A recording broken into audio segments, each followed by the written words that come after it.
No começo do ano que vem eu vou lançar um livro que está pronto já há 26 anos. E o editor concordou que eu o lançasse sem alterações, com a condição que eu fizesse um adendo. O livro vai virar dentro de uma caixa e vai ter outro livrinho mais fino, do mesmo tamanho, onde eu vou contar duas histórias.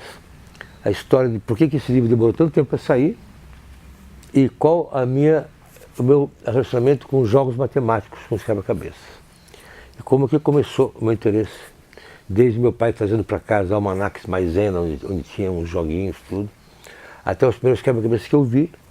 E finalmente, um grande mestre que eu tive, que foi o Wesley Dukili, a casa dele, estúdio em Santo Amaro, uma casa feita por japoneses, a entrada da casa, a fechadura era um grande quebra-cabeças. Que aquilo me despertou a curiosidade. Anos depois, já com uma coleção grande, eu fui falar para o Wesley que a origem da minha coleção tinha sido aquela fechadura dele, então ele foi lá atrás e me deu. Porque ele tinha tirado, porque ele falou que chegava bêbado em casa de noite e não conseguia abrir. Era mais fácil com a chave. Mas então, e quando eu saí do Brasil, aliás, em 69 eu fui, a primeira vez que eu fiz ao exterior, em São Francisco eu achei alguns quebra-cabeças muito interessantes que eu comprei. São os quebra-cabeças japoneses de linha, produção maciça. E aí comecei, aí encontrava um aqui, outro ali, e a coisa foi aumentando. Quando eu estava na Itália, eu achei vários quebra-cabeças mais interessantes. E quando eu vim ao Brasil pela primeira vez, em 75, na Praça da República, eu fui lá ver a feirinha e tinha algumas pessoas que vendiam. Tinha um japonês que tinha coisa muito interessante e um outro velhinho. E aí foi daqui e dali, aí conheci uma pessoa de cá, ou encontrei outra ali, um colecionador. Aí conheci na Itália um grupo de colecionadores, uma loja que vendia. E comecei a me inteirar das pessoas que fazem no mundo, que criam. Hoje eu faço parte de um maior grupo do mundo de criadores e colecionadores de quebra-cabeça. A minha coleção, que é a maior do Brasil, é a menor dentro desse meu grupo aí.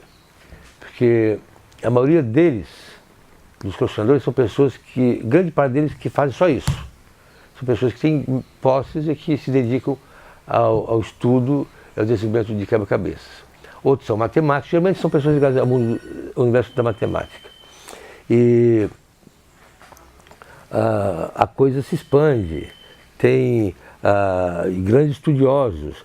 O ex-diretor da Politécnica de Londres, David Singmaster, ele está compilando a história universal dos quebra-cabeças dos jogos, desde onde que veio, quais os primeiros quebra-cabeças.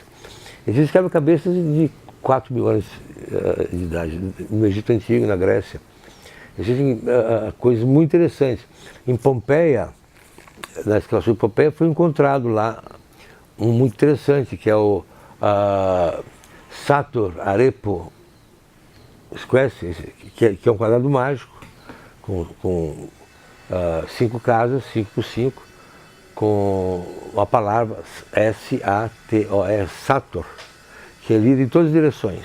Sator, Arepo, Tenit, Ópera, Rotas.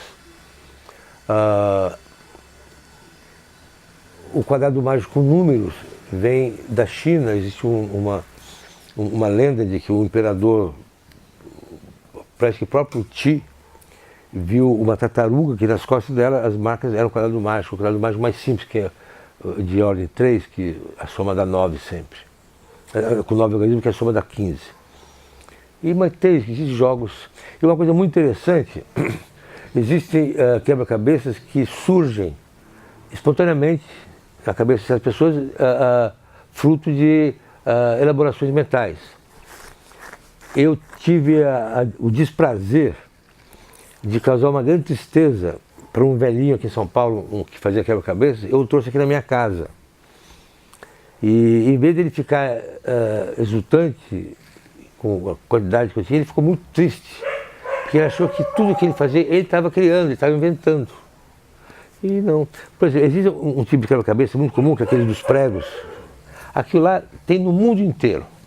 Aquilo, qualquer lugar, na Indonésia, no Japão, na Índia, na África, no Peru, qualquer lugar que você vai, pessoal, porque aquilo é uma coisa que nasce.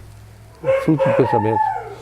Outro dia, já tem 23 anos atrás, na Bahia, um amigo meu, ele comprou uma ponte em demolição, toda em pinho de riga, e mandou fazer a casa dele, com aquela madeira da ponte. E o marceneiro que fez a ponte deu para ele de presente um quebra-cabeças, que ele achou que estava inventando, que é um encaixe impossível, que na verdade é possível. Na minha coleção, eu sempre digo, claramente, não tem nem mágica, nem sacanagem.